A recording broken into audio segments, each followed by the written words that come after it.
কথিত সমাজসেবী মিল্টন সমাদ্দারকে গ্রেপ্তার করেছে গোয়েন্দা পুলিশ। মানব পাচার, শিশু ও বয়স্ক মানুষকে অত্যাচার, টর্চার, সেল পরিচালনা এবং মরদেহ দাফন নিয়ে গরমিল সহ বিভিন্ন অভিযোগ রয়েছে তার বিরুদ্ধে। এসব অভিযোগ খতিয়ে দেখতে রিমান্ডে এনে জিজ্ঞাসাবাদ করা হবে মিল্টন সমাদ্দারকে, জানিয়েছেন ডিবি প্রধান হারুনুর রশিদ।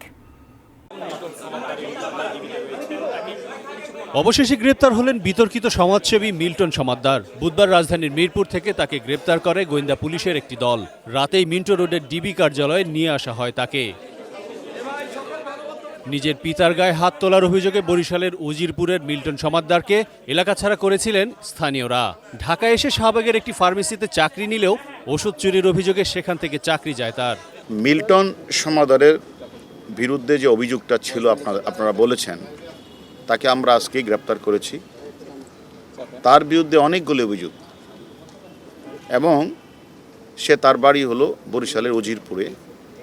সে তার উত্থানটা হচ্ছে তার বাবাকে পিটিয়ে সে এলাকাবাসী তারে ধরে এলাকা ছাড়া করে এখানে এসে কিছুদিন শাহবাগে একটা ফার্মেসিতে কিছু কাজ করত। সেখানে ওষুধ চুরি করার কারণে তাকে সেখান থেকে বের করে দেওয়া হয়। এরপরে সে একটা পর্যায়ে কিছু লেখাপড়াও করেন।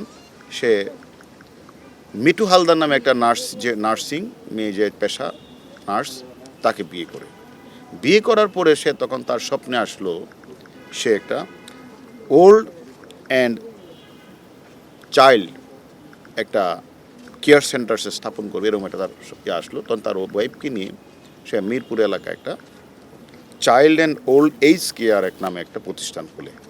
Child and old age care নামে একটি আশ্রয় কেন্দ্রের প্রতিষ্ঠাতা মিল্টন সমাদ্দারের বিরুদ্ধে মানব সেবার নামে বিভিন্ন অভিযোগ রয়েছে।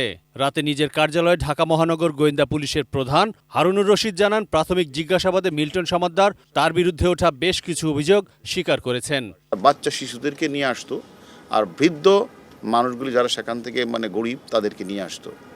এরকমভাবে আপনারাও দেখেছেন, বিভিন্ন মিডিয়াতেও, সোশ্যাল মিডিয়াতেও ভাইরাল হয়েছে। সেখানে এগুলি সে প্রকাশ হয়েছে এবং সে বলেছে যে আমরা সেখানে অপারেশন থিয়েটার আছে, সেখানে মানুষকে সে বিভিন্ন ধরনের সেবা দেয়। তাহলে অপারেশন থিয়েটার থাকে, হাসপাতাল থেকে, তারও তো লাইসেন্স থাকতে হবে। সে লাইসেন্স নেই। সে বেশিরভাগ কারণে সে রাতে লাশ দাপন করে। তখন তাকে জিজ্ঞাসাবাদ করা হলো যে আপনি রাতে লাশ দাপন করেন কেন? সে বলে যে আসলে না হলে তো মানুষ আমাকে বিভিন্ন প্রশ্ন করে, এটা সে উত্তর দিয়েছে। এবং আশ্রমে বৃদ্ধদের চিকিৎসা দেওয়া হয় না বলে গণমাধ্যমে এসেছে, সেটাও তাকে জিজ্ঞাসা করা হলো যে আপনি যে 30-25 লাখ টাকা খরচ করেন, টাকা পান কোথায়? এবং নিজেই ডেথ সার্টিফিকেট তৈরি করে ডাক্তারের সিল স্বাক্ষর জাল করে সে নিজেই মিডিয়ার কাছে শেয়ার করেছেন। এবং আমরা এটাও জেনেছি যে সে ইতিমধ্যে 900 লাশ দাপন করলেও 835 সালের সম্পূর্ণ গরমিল কোনো ডকুমেন্টসে দেখাতে পারে নাই। এবং তাকে জিজ্ঞাসাবাদ করলে যে তুমি লাশগুলির পিছনে তোমার কারণ কি, এই লাশগুলি তুমি রাতে দাপন করো এগুলি, তখন কোনো এক সময় দেখা যায় যে সেখানে পাশে একটা মসজিদ ছিল, সেখান থেকে প্রশ্ন উঠেছে যে কিডনির পাশে সেখানে রক্তের দাগও রয়েছে। তাহলে তার বিরুদ্ধে অজস্র অভিযোগ, যে অভিযোগগুলি আমরা তাকে জিজ্ঞাসাবাদ করব যে লাশগুলি রাতে কেন উনি দাপন করতেন। তার কাছে আমরা জিজ্ঞাসাবাদ করব তিনি নিজে যে স্বীকার করেছেন যে ডেথ সার্টিফিকেটটা উনি নিজে কেন তৈরি করেন, ডাক্তারের সিল স্বাক্ষর উনি নেন না কেন। এবং সেটা একটা অনেকেই যারা তাদের অত একটা বাচ্চা শিশুকে দিয়েছে, অত বৃদ্ধ একটা মানুষ তার টর্চার দিয়েছে, যখন তার খোঁজ খবর নিতে গেছে তাকে সে সেখানে টর্চার ছেলে সে তাকে কিন্তু পিটিয়েছে। এরকম আমাদের অভিযোগ আমরা পেয়েছি। যে সব কিছু মিলিয়ে তার বিরুদ্ধে অজস্র অভিযোগ আমরা পেয়েছি। মিল্টন সমাদ্দারকে জিজ্ঞাসাবাদের পাশাপাশি তার স্ত্রীকেও জিজ্ঞাসাবাদ করার কথা ভাবছে পুলিশ। তদন্ত টিম সে কাজগুলি খোঁজ খবর নিচ্ছে। কাগজগুলি তার ওয়াইফকে আমরা জিজ্ঞাসাবাদ করব এবং কাগজগুলি আমরা উদ্ধার করব। এবং তার বিরুদ্ধে একাধিক অভিযোগ আমাদের কাছে আসছে, এটি মামলা রুজু হবে। মামলা রুজু হওয়ার পরে আমরা রিমান্ডে আনবো।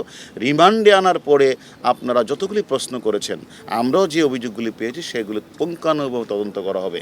এবং আমি মনে করি সে যদি সত্যিকারভাবে এরকম কাজগুলি করে থাকে, এটা জঘন্য অপরাধ, তাকে ছাড় দেওয়া হবে না। আরিফ জামাল, এটি নিউজ, ঢাকা।